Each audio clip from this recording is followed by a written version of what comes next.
Hello! So the book that I want to be reviewing today is Wing Poppy Midnight by Aide, Genevieve, Tucholke. It's kind of a fantasy book, and it is only 247 pages long, so it's a quick read, and it's super interesting, and so you won't be able to put it down, which is pretty cool. The basic plot of the book is there's 3 kids, and it's the summer after junior year, and the 3 characters are Wink, Poppy, and Midnight. We'll start with Poppy. So Poppy is the school's sweetheart and the perfect child. She's blonde, blue-eyed, like pink cheeks, just the perfect kid. Wink is the outcast of everyone else. She lives on a farm with her 5 siblings, and she's a redhead, and she is freckled, and she wears kids' clothes, which is why she gets made fun of a lot. And Midnight is the cliche boy next door, brown hair, blue eyes. He's kind of a wimp, but, it happens. And he's madly in love with Poppy, or he was madly in love with Poppy, and he's trying to get over her. And so he moves into a house across from the barn where Wink lives, and starts to become friends with her. And so Wink and him kind of have a thing going on throughout the book, and Poppy is very upset about this because she was Midnight's love first, and so she wants to keep him forever, which isn't healthy. Don't do that.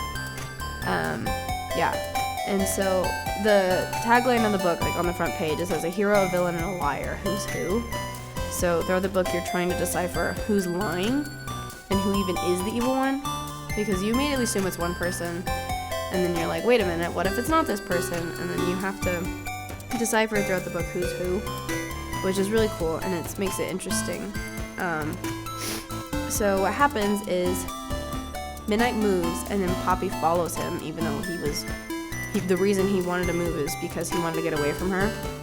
And so he starts talking to Wink, and the thing with Wink is she's super obsessed with fairy tales, and so all of her points of views are written as a fairy tale book, and she's super obsessed with this one book. I believe it's called, it's like The Creature of the Deep or something, and it's about a hero that whose mom dies, so he has to go and save the world with his sword, but he wasn't originally a hero, and so he has to get used to that and discover who he is.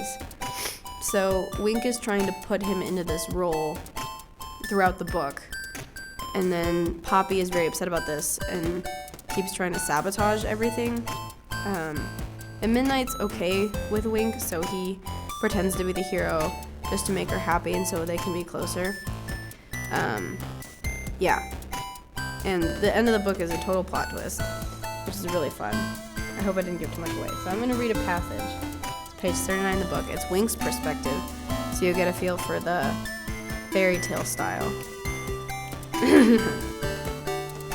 When the hero knocked on our old screen door at sunset, I thought he was coming to get his fortune told, like everyone else who came to our house. He came bearing one pink little wildflower in his hand, and he gave it to me when I opened the door.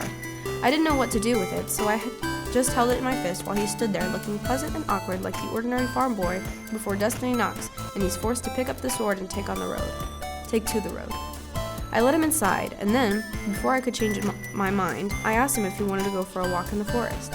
He looked out the windows at the setting sun, and then said yes anyway. I planned to take him down the path that went right to the Roman Luck House.